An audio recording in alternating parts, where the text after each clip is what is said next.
सुप्रजा रामपूर्वा सन्ध्या प्रवर्तते। उत्तिष्ठ नरशार्दूला कर्तव्यं दैवमाह्निकम्। उत्तिष्ठोत्तिष्ठ गोविन्द उत्तिष्ठ गरुडध्वजा। उत्तिष्ठ कमलाकान्ता त्रैलोक्यं मङ्गलं कुरु। मातः समस्त जगतां मधुकैटभारे वक्षो विहारिणि मनोहर दिव्यमूर्ते। श्रीस्वामि निश्रित जनप्रिय दानशीले श्रीवेङ्कटेश दयते तव सुप्रभातम्। तव सुप्रभातमरविन्दलोचने भवतु प्रसन्नमुखचन्द्रमण्डले। विधिशङ्करेन्द्रवनिताभिरर्चिते वृषशैलनाद दयते दयानिधे। अत्र्यादिसप्तऋषयः समुपास्य सन्ध्याम् आकाशसिन्धुकमलानि मनोहराणि। आदाय पादयुगमर्चयितं प्रपन्नाः शेषाद्रिशेखर विभो तव सुप्रभातम्। पञ्चाननाब्ज भव षण्मुखवासवाद्याः त्रैविक्रमादिचरितं विबुधास्तुवन्ति। भाषापतिः पठति वासरशुद्धिमारात् शेषाद्रिशेखर विभो तव सुप्रभातम्। ईशत्प्रफुल्ल सरसीरुह नारिकेळ पूगध्रुमादि सुमनोहर पालिकानाम् आवाति मन्दमनिलसह दिव्यगन्धैः शेषाद्रिशेखर विभो तव सुप्रभातम्। उन्मील्य नेत्रयुगमुत्तम पञ्जरस्ताः पात्रावशिष्टकदलीस्थलपायसानि भुक्त्या सलीलमदखेळ सुखा पठन्ति शेषाद्रिशेखर विभो तव सुप्रभातम्। तन्त्री प्रकर्ष मधुरस्वनयादि पञ्चा गायत्यनन्तचरितं तव नारदोऽपि। भाषा समग्रमसरत्कृतचारुरम्यम् शेषाद्रिशेखर विभो तव सुप्रभातम्।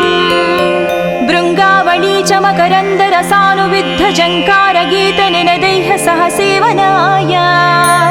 निर्यात्युपान्त सरसी कमलोदरेभ्यः शेषाद्रिशेखर विभो तव सुप्रभातम्।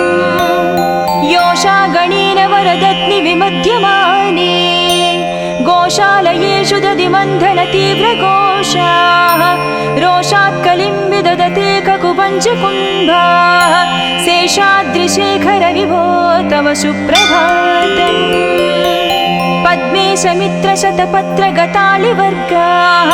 हर्तुं श्रियं कुवलयस्य निजाङ्गलक्ष्म्याः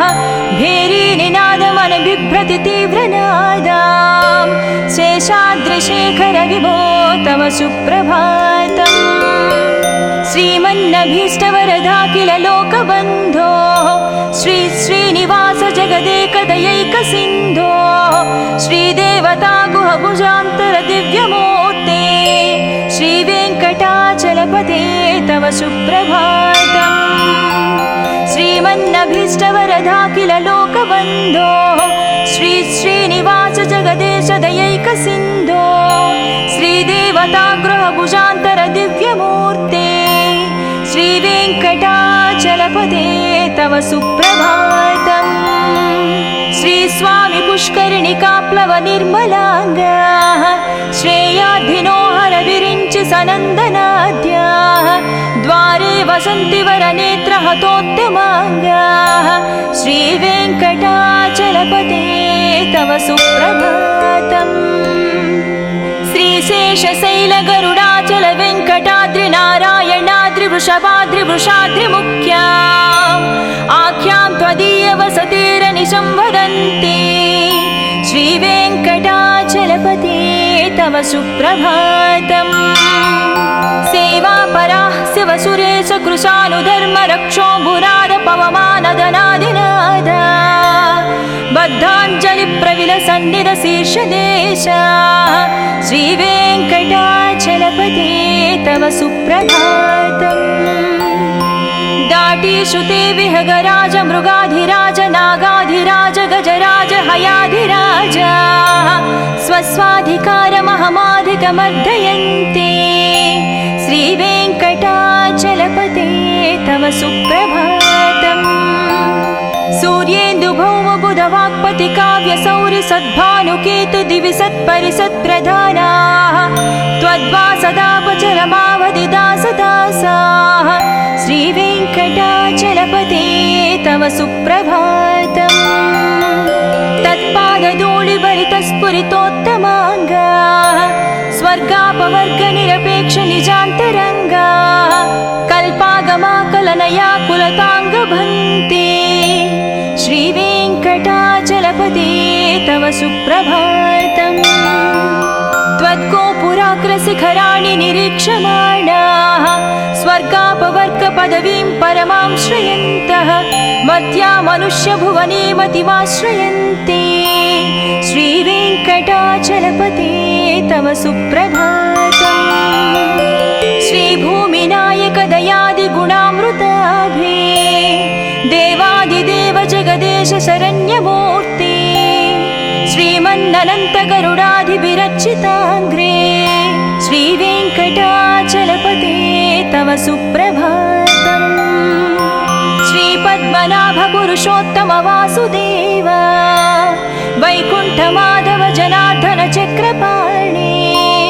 श्रीवत्सचिह्न शरणागत पारिजात श्रीवेङ्कटाचलपते तव सुप्रभातम् कन्दर्पदर्पहर सुन्दर दिव्यमूर्ते कान्ताकुचाम्बुरुह कुट्मललोलदृष्टे कल्याण निर्मल गुणाकर दिव्यकीर्ते श्रीवेङ्कटाचलपते तव सुप्रभातम् मीनाकृते कमठकोल नृसिंहवर्णिन् स्वामिन् परस्वर तपोधन रामचन्द्र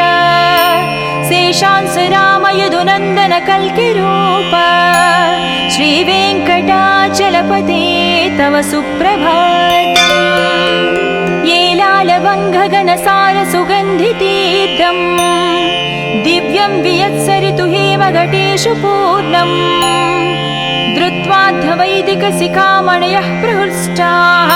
तिष्ठन्ति वेङ्कटपते तव सुप्रभातम् भास्वानुदीति विकचाविसरोरुहाणि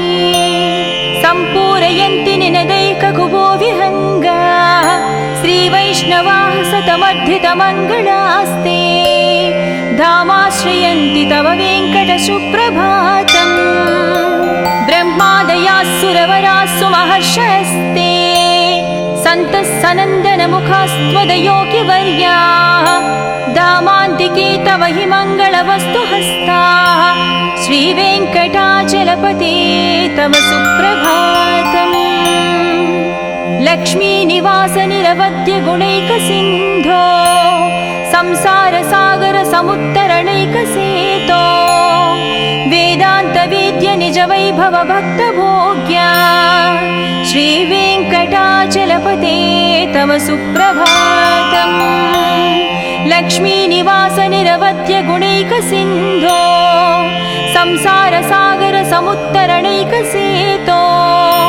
वेदान्तवेद्य निजवैभव भक्तभोग्या श्रीवेङ्कटाचलपते तव सुप्रभातम् इत्थं वृषाचलपतेरिह सुप्रभातम् ये मानवः प्रतिदिनं पठितुं प्रवृत्ताः तेषां प्रभातसमये स्मृतिरङ्गभाजां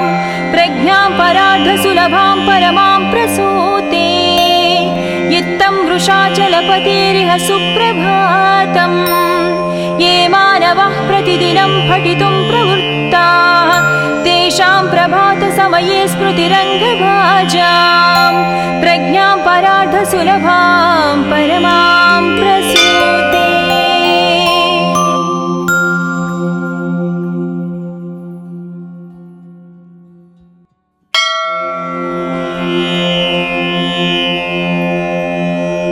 कौसल्या सुप्रजा रामपूर्वा सन्ध्या प्रवर्तते उत्तिष्ठ नरशार्दूला कर्तव्यं दैवमाह्निकम् उत्तिष्ठोत्तिष्ठ गोविन्द उत्तिष्ठ गरुडध्वजा उत्तिष्ठ कमलाकान्ता त्रैलोक्यं मङ्गलं कुरु मातः समस्त जगतां मधुकैटभारे वक्षो विहारिणि मनोहर दिव्यमूर्ते श्री स्वामी निश्रित जनप्रिय दानशीले श्री वेंकटेश दयते तव सुप्रभातम् तव सुप्रभातमरविन्दलोचने भवतु प्रसन्नमुखचन्द्रमण्डले विधिशङ्करेन्द्रवनिताभिरर्चिते वृषशैलनाद दयते दयानिधे अत्र्यादिसप्तऋषयः समुपास्य सन्ध्याम् आकाशसिन्धुकमलानि मनोहराणि आदाय पादयुगमर्चयितं प्रपन्नाः शेषाद्रिशेखर विभो तव सुप्रभातम् पञ्चाननाब्ज भव षण्मुखवासवाद्याः त्रैविक्रमादिचरितं विबुधास्तुवन्ति भाषापतिः पठति वासरशुद्धिमारात् शेषाद्रिशेखर विभो तव सुप्रभातम् ईशत्प्रफुल्ल सरसीरुह नारिकेळ पूगद्रुमादि सुमनोहर पालिकानाम् आवाति मन्दमनिलसह दिव्यगन्धैः शेषाद्रिशेखर विभो तव सुप्रभातम् उन्मील्य नेत्रयुगमुत्तम पञ्जरस्ताः पात्रावशिष्टकदलीस्थलपायसानि भुक्त्या सलीलमदखेळि सुखा पठन्ति शेषाद्रिशेखर विभो तव सुप्रभातम् तन्त्री प्रकर्ष मधुरस्वनयादि पञ्च गायत्यनन्तचरितं तव नारदोऽपि भाषा समग्रमसरत्कृतचारुरम्यम् शेषाद्रिशेखर विभो तव सुप्रभातम् भृङ्गावळी च मकरन्दरसानुविद्धझङ्कारगीतनिनदैः सह सेवनाय निर्यात्युपान्तसरसी कमलोदरेभ्यः शेषाद्रिशेखर विभो तव सुप्रभातम् योषा गणेन वरदत्नि विमध्यमाने गोशालयेषु दधिमन्थन तीव्रघोषाः रोषात् कलिं विदधते ककुपञ्चकुम्भाः शेषाद्रिशेखर विभो तव सुप्रभातम् पद्मेशमित्रशतपत्रगतालिवर्गाः हर्तुं श्रियं कुवलयस्य निजाङ्गलक्ष्म्याः भेरीनिनादमनबिभ्रति तीव्रनादाम् शेषाद्रिशेखर विभो तव सुप्रभातम् श्रीमन्नभीष्टवरदाखिल लोकबन्धो श्री श्रीनिवास जगदेकदयैकसिन्धो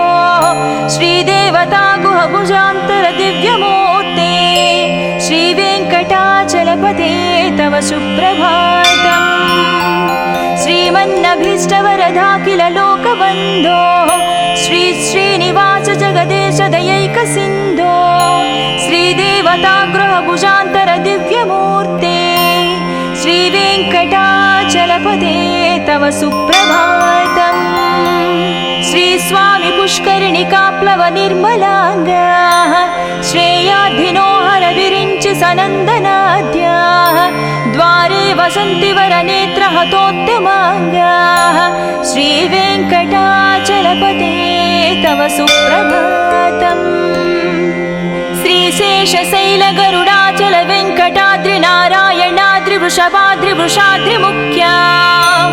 आख्यां त्वदीयवसतिरनिशं वदन्ति श्रीवेङ्कटाचलपते तव सुप्रभातम् सेवापराः शिवसुरेश कृशानुधर्मरक्षोऽम्बुराद पवमानदनादिनादा बद्धाञ्जलिप्रविलसन्निधशीर्षदेशा श्रीवेङ्कटाचलपते तव सुप्रभातम् दाटीशुते विहगराज मृगाधिराज नागाधिराज गजराज हयाधिराज स्वस्वाधिकारमहमाधिकमर्दयन्ते श्रीवेङ्कटाचलपते तव सुप्रभातम्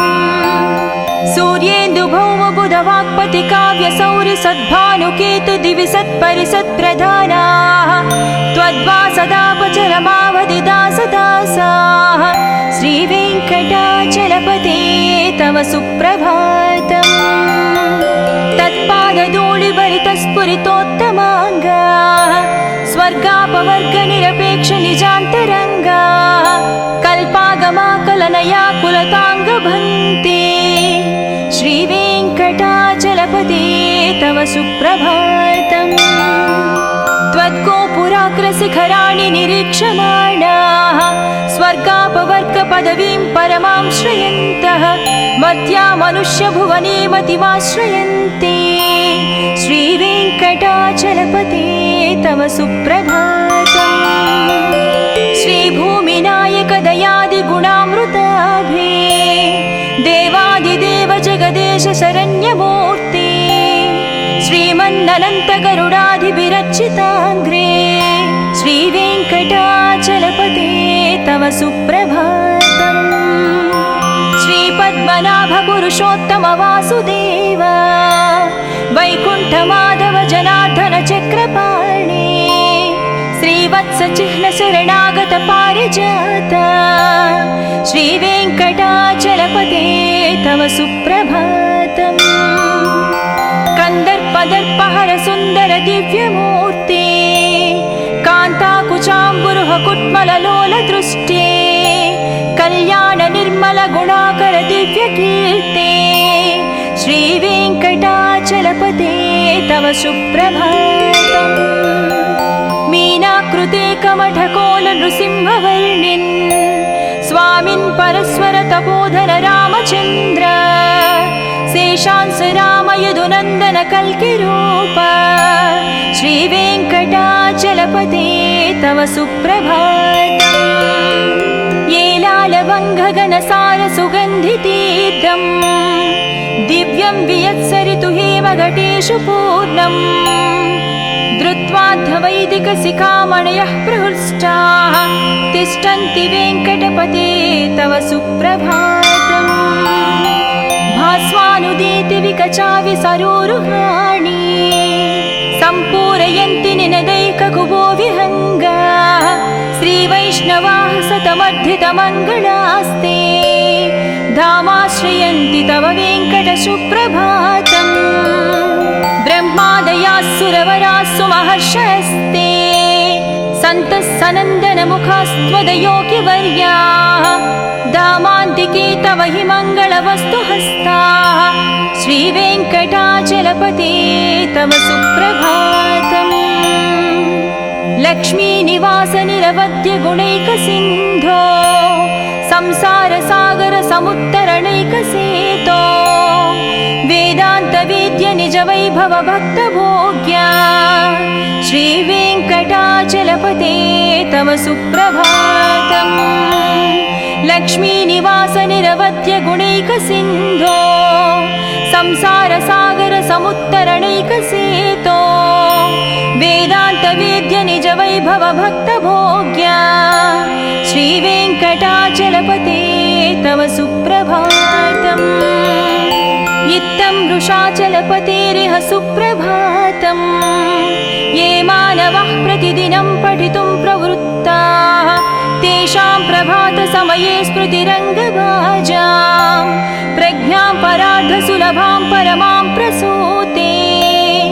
इत्थं वृषाचलपतेरिह सुप्रभातम् ये मानवः प्रतिदिनं पठितुं प्रवृत्ताः तेषां प्रभातसमये स्मृतिरङ्गभाजां प्रज्ञां परार्धसुलभां परमां प्रसूते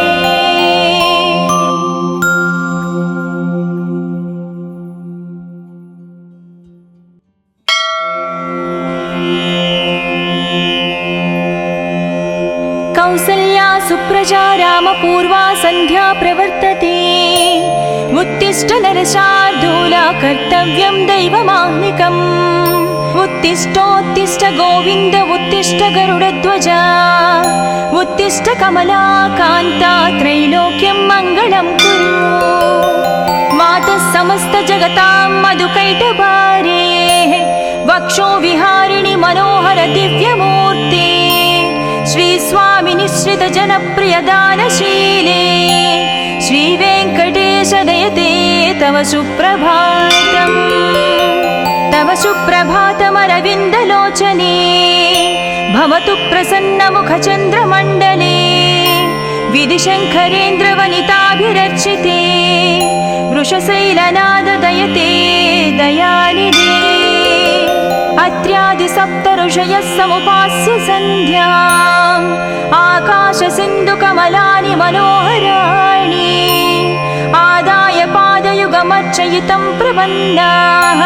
शेषाद्रिशेखर विभो तव सुप्रभातम् पञ्चाननाब्ज भव षण्मुखवासवाद्याः त्रैविक्रमादिचरितं विबुधास्तुवन्ति भाषापतिः पठति वासरशुद्धिमारात् शेषाद्रिशेखर विभो तव सुप्रभातम् ईषत्प्रफुल्लसरसीरुह नारिकेळपूगद्रुमादिसुमनोहरपालिकानाम् आवाति मन्दमनिलसह दिव्यगन्धैः शेषाद्रिशेखर विभो तव सुप्रभातम् उन्मील्य नेत्रयुगमुत्तमपञ्जरस्ताः पात्रावशिष्टकदलीस्थलपायसानि भुक्त्या सलीलमदखेळि सुखा पठन्ति शेषाद्रिशेखर विभो तव सुप्रभातम् तन्त्री प्रकर्ष मधुरस्वनयादि पञ्चा गायत्यनन्तचरितं तव नारदोऽपि भाषा समग्रमसरत्कृतचारुरम्यम् शेषाद्रिशेखर विभो तव सुप्रभातम्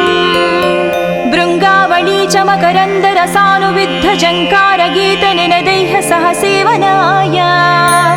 निर्यात्युपान्तसरसीकमलोदरेभ्यः शेषाद्रिशेखर विभो तव सुप्रभातम् योषा गणेन वरदत्नि विमध्यमाने गोशालयेषु दधिमन्थन तीव्रघोषाः रोषात् कलिं विदधते ककुपञ्चकुम्भाः शेषाद्रिशेखर विभो तव सुप्रभातम् पद्मेशमित्रशतपत्रगतालिवर्गाः हर्तुं श्रियं कुवलयस्य निजाङ्गलक्ष्म्याः भेरीनिनादमनबिभ्रति तीव्रनादाम् शेषाद्रिशेखर विभो तव सुप्रभातम् श्रीमन्नभीष्टवरदाखिल लोकबन्धो श्री श्रीनिवास जगदेकदयैकसिन्धो श्रीदेवता गुहभुजान्तर दिव्यमूर्ते श्रीवेङ्कटाचलपते तव सुप्रभातम् श्रीमन्नभीष्टवरदाखिल लोकबन्धो श्री श्रीनिवास जगदेश दयैकसिन्धो श्रीदेवता गृहभुजान्तर दिव्यमूर्ते श्रीवेङ्कटाचलपते तव सुप्रभातम् श्रीस्वामि पुष्करिणिकाप्लव निर्मलाङ्गाः श्रेयाद्धिनोहर विरिञ्चि सनन्दनाद्याः द्वारे वसन्ति वरनेत्रहतोत्तमाङ्गाः श्रीवेङ्कटाचलपते तव सुप्रभातम् श्रीशेषशैलगरुडाचल वेङ्कटाद्रिनारायणाद्रिवृषभाद्रिवृषाद्रिमुख्या आख्यां त्वदीयवसतेरनिशं वदन्ति श्रीवेङ्कटाचलपते तव सुप्रभातम् सेवापराः शिवसुरेश कृशानुधर्मरक्षोऽम्बुराद पवमानदनादिनादा बद्धाञ्जलिप्रविलसन्निधशीर्षदेशा श्रीवेङ्कटाचलपते तव सुप्रभातम् दाटीश्रुते विहगराज मृगाधिराज नागाधिराज गजराज हयाधिराज स्वस्वाधिकारमहमाधिकमर्दयन्ते श्रीवेङ्कटाचलपते तव सुप्रभातम् सूर्येन्दुभौमबुधवाक्पति काव्यसौरि सद्भानुकेतु दिवि सत्परिसत्प्रधानाः त्वद्वासदापचरमावधिदासदासाः श्रीवेङ्कटाचलपते तव सुप्रभातम् तत्पादधूलिभरितस्फुरितोत्तमाङ्गाः स्वर्गापवर्गनिरपेक्षनिजान्तरङ्गाः कल्पागमाकलनया कुलताङ्गभन्ते श्रीवेङ्कटा तव सुप्रभातम् त्वद्गोपुराग्रशिखराणि निरीक्षमाणाः स्वर्गापवर्गपदवीं परमां श्रयन्तः मर्त्या मनुष्यभुवने मतिमाश्रयन्ते श्रीवेङ्कटाचलपते तव सुप्रभातम् श्रीभूमिनायक दयादिगुणामृताभे देवादिदेव जगदेश शरण्यमूर्ते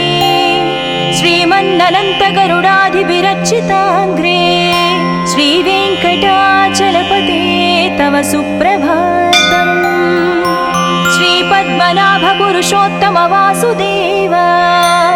वैकुण्ठमाधव जनार्दन चक्रपाणे श्रीवत्स चिह्न शरणागत पारिजात श्रीवेङ्कटाचलपते तव सुप्रभातम् कंदर्पदर्पहर सुंदर दिव्यमूर्ते कान्ताकुचाम्बुरुह कुट्मललोल दृष्टे कल्याण निर्मल गुणाकर दिव्यकीर्ते श्रीवेङ्कटाचलपते तव सुप्रभातम् मीनाकृते कमठकोल नृसिंहवर्णिन् स्वामिन् परस्वर तपोधन रामचन्द्र शेषांस राम यदुनन्दन कल्किरूप श्रीवेङ्कटाचलपते तव सुप्रभातम् येलालवङ्घगणसार सुगन्धितीर्थम् दिव्यं वियत्सरितु हेमघटेषु पूर्णम् धृत्वाद्धवैदिकशिखामणयः प्रहृष्टाः तिष्ठन्ति वेङ्कटपते तव सुप्रभातम् भास्वानुदीति विकचाविसरोरुहाणि सम्पूरयन्ति निनदैककुबो विहङ्गाः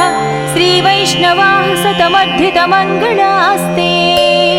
धामाश्रयन्ति तव वेङ्कट सुप्रभातम् ब्रह्मादयास्सुरवरास्सु महर्षयस्ते सन्तः सनन्दनमुखास्त्वदयोगिवर्याः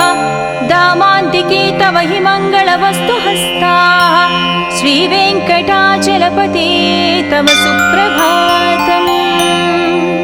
लक्ष्मीनिवास निरवध्य गुणैकसिन्धो संसारसागर समुत्तरणैकसेतो वेदान्तवेद्य निज वैभव भक्तभोग्या श्रीवेङ्कटाचलपते तव सुप्रभातम् लक्ष्मीनिवास निरवध्य गुणैकसिन्धो संसारसागर समुत्तरणैकसेतो वेदान्तवेद्य निज वैभव भक्तभोग्या श्रीवेङ्कटाचलपते तव सुप्रभातम् इत्थं वृषाचलपतेरिह सुप्रभातम् ये मानवः प्रतिदिनं पठितुं प्रवृत्ताः तेषां प्रभातसमये स्मृतिरङ्गभाजां प्रज्ञां परार्धसुलभां परमां प्रसूते इत्थं वृषाचलपतेरिह सुप्रभातम् ये मानवः प्रतिदिनं पठितुं प्रवृत्ताः तेषां प्रभातसमये स्मृतिरङ्गभाजां प्रज्ञां परार्धसुलभां परमां प्रसूते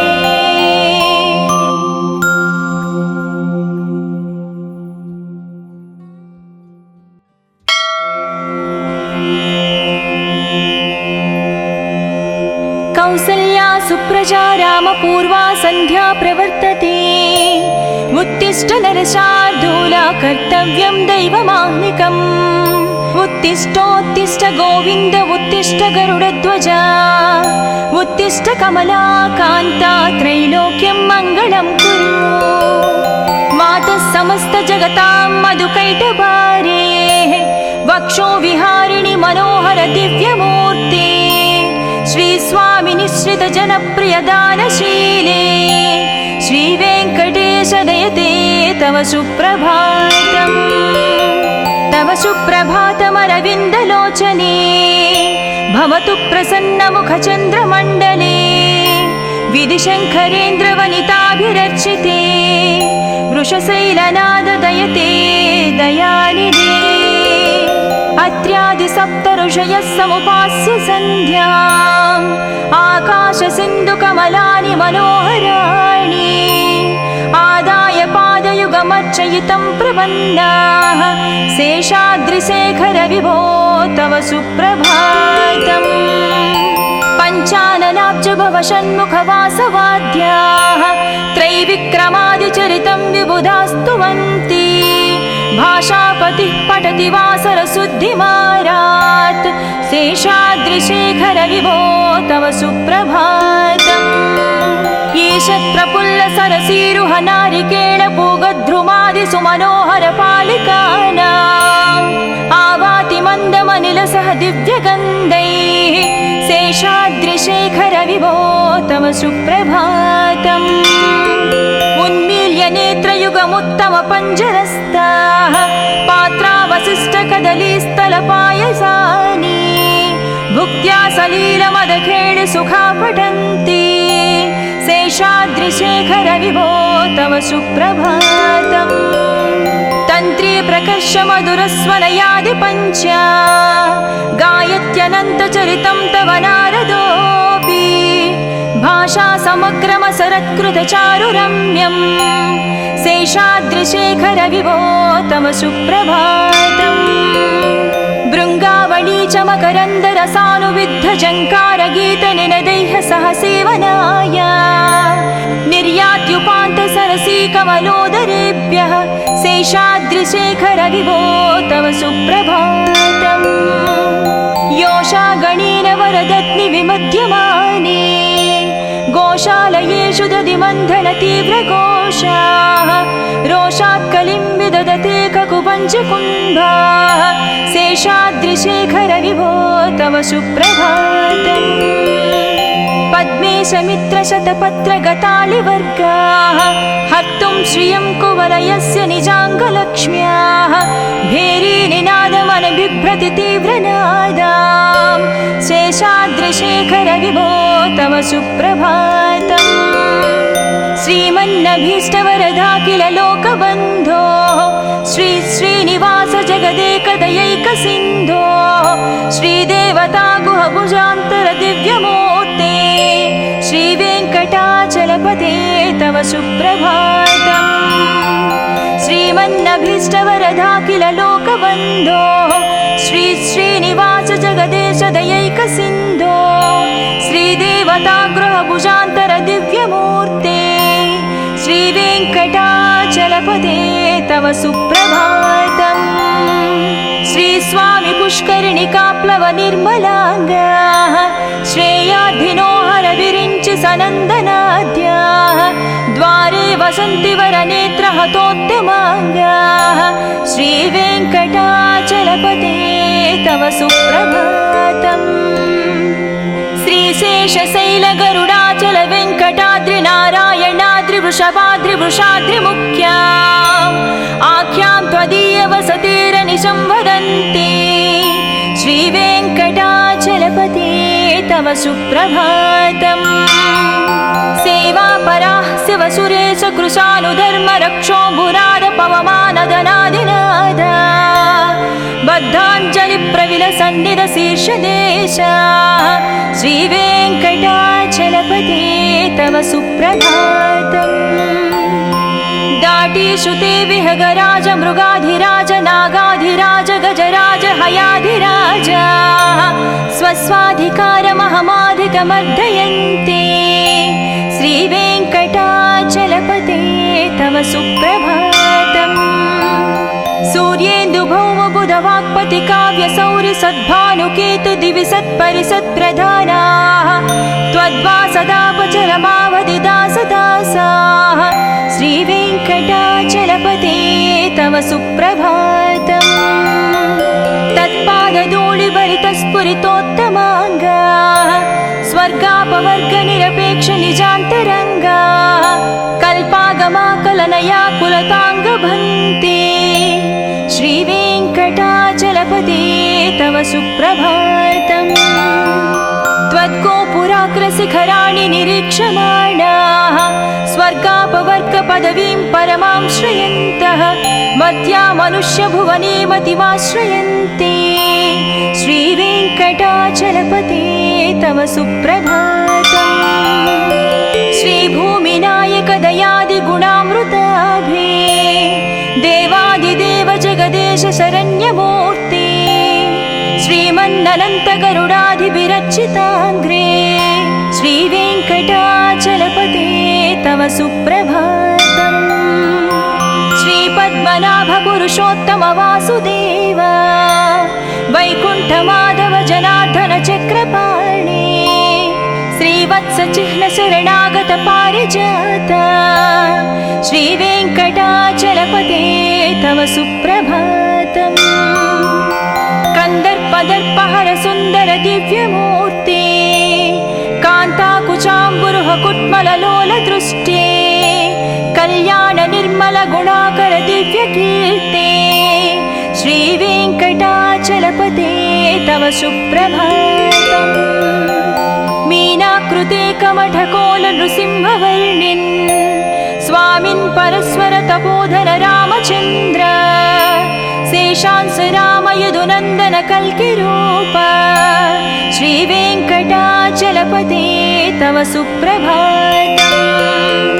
येलालवङ्घगनसार सुगन्धितीर्थम् दिव्यं वियत्सरितु हेमघटेषु पूर्णम् धृत्वाद्धवैदिकशिखामणयः प्रहृष्टाः तिष्ठन्ति वेङ्कटपते तव सुप्रभातम् भास्वानुदीति विकचाविसरोरुहाणि सम्पूरयन्ति निनदैककुबो विहङ्गाः श्रीवैष्णवाः सतमर्धितमङ्गलास्ते धामाश्रयन्ति तव वेङ्कट सुप्रभातम् ब्रह्मादयास्सुरवरास्सु महर्षयस्ते सन्तः सनन्दनमुखास्त्वदयोगिवर्याः धामान्तिके तव हि मङ्गलवस्तु हस्ताः श्रीवेङ्कटाचलपते तव सुप्रभातम् लक्ष्मीनिवास निरवद्य गुणैकसिन्धो संसारसागर समुत्तरणैकसेतो वेदान्तवेद्य निज वैभव भक्तभोग्या श्रीवेङ्कटाचलपते तव सुप्रभातम् लक्ष्मीनिवास निरवद्य गुणैकसिन्धो संसारसागर समुत्तरणैकसेतो वेदान्तवेद्य निज वैभव भक्तभोग्या श्रीवेङ्कटाचलपते तव सुप्रभातम् इत्थं वृषाचलपतेरिह सुप्रभातम् ये मानवः प्रतिदिनं पठितुं प्रवृत्ताः तेषां प्रभातसमये स्मृतिरङ्गभाजां प्रज्ञां परार्धसुलभां परमां प्रसूते इत्थं वृषाचलपतेरिह सुप्रभातम् ये मानवः प्रतिदिनं पठितुं प्रवृत्ताः तेषां प्रभातसमये स्मृतिरङ्गभाजां प्रज्ञां परार्धसुलभां परमां प्रसूते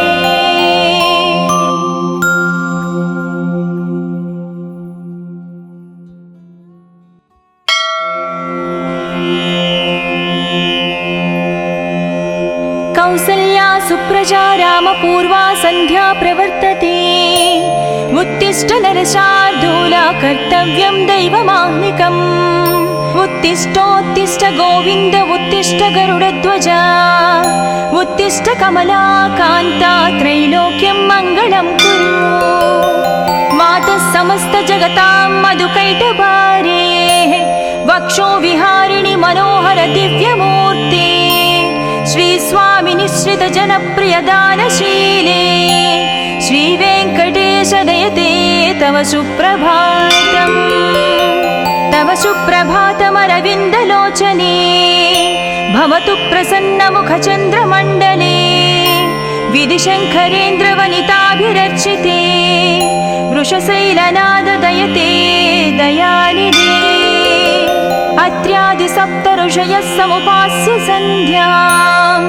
आकाशसिन्धुकमलानि मनोहराणि आदाय पादयुगमर्चयितं प्रपन्नाः शेषाद्रिशेखर विभो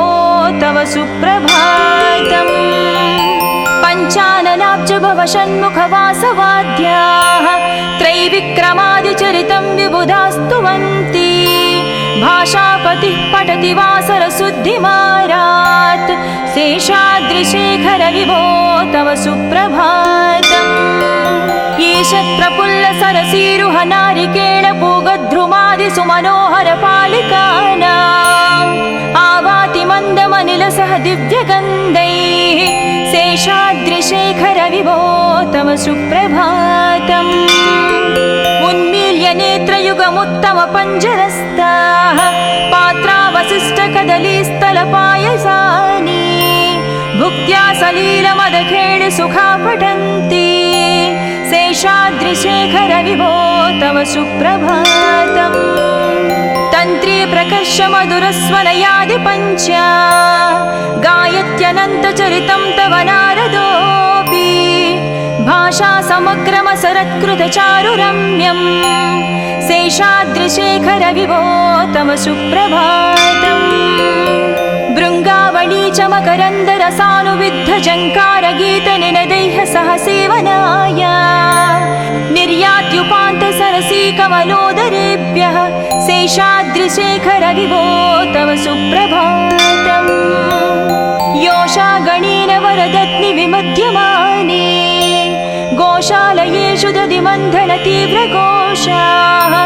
रोषात् कलिं विदधते ककुपञ्चकुम्भाः शेषाद्रिशेखर विभो तव सुप्रभातम् पद्मे समित्रशतपत्रगतालिवर्गाः हर्तुं श्रियं कुवलयस्य निजाङ्गलक्ष्म्याः भेरीनिनादमनबिभ्रति तीव्रनादाम् शेषाद्रिशेखर विभो तव सुप्रभातम् श्रीमन्नभीष्टवरदाखिल लोकबन्धो श्री श्रीनिवास जगदेकदयैकसिन्धो श्रीदेवता गुहभुजान्तर दिव्यमूर्ते श्रीवेङ्कटाचलपते तव सुप्रभातम्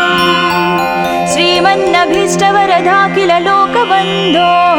श्री श्रीनिवास जगदेश दयैकसिन्धो श्रीदेवता गृहभुजान्तर दिव्यमूर्ते श्रीवेङ्कटाचलपते तव सुप्रभातम् श्रीस्वामि पुष्करिणिकाप्लव निर्मलाङ्गाः श्रेयाधिनो हर विरिञ्चि सनन्दनाद्याः द्वारे वसन्ति वरनेत्रहतोत्तमाङ्गाः श्रीवेङ्कटाचलपते तव सुप्रभातम् श्रीशेषशैलगरुडाचल वेङ्कटाद्रि नारायणाद्रि वृषभाद्रि मुख्याम् आख्यां त्वदीय वसतिरनिशं वदन्ति श्रीवेङ्कटाचलपते तव सुप्रभातम् सेवापराः शिवसुरेश कृशानुधर्म रक्षो भुराद पवमानदनादिनाद बद्धाञ्जलिप्रविलसन्निध शीर्षदेश श्रीवेङ्कटाचलपते तव सुप्रभातम् दाटीषु ते विहगराज मृगाधिराज नागाधिराज गजराज हयाधिराज स्वस्वाधिकारमहमाधिकमर्दयन्ते श्रीवेङ्कटाचलपते तव सुप्रभातम् सूर्येन्दुभौमबुधवाक्पति काव्यसौरि सद्भानुकेतु दिवि सत्परिसत्प्रधानाः त्वद्वासदापचरमावधिदासदासाः श्रीवेङ्कटाचलपते तव सुप्रभातम् तत्पादधूलिभरितस्फुरितोत्तमाङ्गाः स्वर्गापवर्गनिरपेक्ष निजान्तरङ्गाः कल्पागमाकलनया कुलताङ्गभन्ते श्रीवेङ्कटाचलपते तव सुप्रभातम् त्वद्गोपुराग्रशिखराणि निरीक्षमाणाः स्वर्गापवर्गपदवीं परमां श्रयन्तः मर्त्या मनुष्यभुवने मतिमाश्रयन्ते श्रीवेङ्कटाचलपते तव सुप्रभातम् श्रीभूमिनायक दयादिगुणामृताभे देवादिदेव जगदेश शरण्यमूर्ते श्रीमन्ननन्तगरुडाधिभिरर्चिताङ्घ्रे श्रीवेङ्कटाचलपते सुप्रभातम् श्रीपद्मनाभ पुरुषोत्तम वासुदेव वैकुण्ठ माधव जनार्दन चक्रपाणि श्रीवत्स चिह्न शरणागत पारिजात श्रीवेङ्कटाचलपते तव सुप्रभातम् कंदर्पदर्पहर सुन्दर दिव्यमूर्ते कान्ताकुचाम्बुरुह कुट्मललोल दृष्टे कल्याण निर्मल गुणाकर दिव्यकीर्ते श्रीवेङ्कटाचलपते तव सुप्रभातम्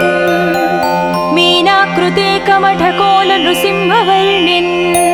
स्वामिन् परस्वर तपोधर रामचन्द्र शेषांस राम यदुनन्दन कल्किरूप श्रीवेङ्कटाचलपते तव सुप्रभातम् येलालवङ्घगनसार सुगन्धितीर्थम् दिव्यं वियत्सरितु हेमघटेषु पूर्णम् धृत्वाद्धवैदिकशिखामणयः प्रहृष्टाः तिष्ठन्ति वेङ्कटपते तव सुप्रभातम् भास्वानुदीति विकचावि सरोरुहाणि सम्पूरयन्ति निनदैककुबो विहङ्गाः श्रीवैष्णवाः सतमर्धितमङ्गलास्ते धामाश्रयन्ति तव वेङ्कट सुप्रभातम् ब्रह्मादयाः सुरवराः सुमहर्षयस्ते सन्तः सनन्दनमुखास्त्वदयोगिवर्याः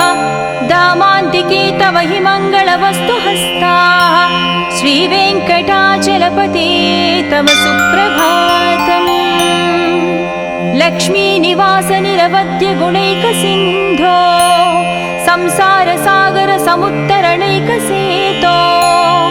वेदान्तवेद्य निज वैभव भक्तभोग्या श्रीवेङ्कटाचलपते तव सुप्रभातम् लक्ष्मीनिवास निरवद्य गुणैकसिन्धो संसारसागर समुत्तरणैकसेतो वेदान्तवेद्य निज वैभव भक्तभोग्या श्रीवेङ्कटाचलपते तव सुप्रभातम् इत्थं वृषाचलपतेरिह सुप्रभातम् ये मानवः प्रतिदिनं पठितुं प्रवृत्ताः तेषां प्रभातसमये स्मृतिरङ्गभाजां प्रज्ञां परार्धसुलभां परमां प्रसूते इत्थं वृषाचलपतेरिह सुप्रभातम् ये मानवः प्रतिदिनं पठितुं प्रवृत्ताः तेषां प्रभातसमये स्मृतिरङ्गभाजां प्रज्ञां परार्धसुलभां परमां प्रसूते।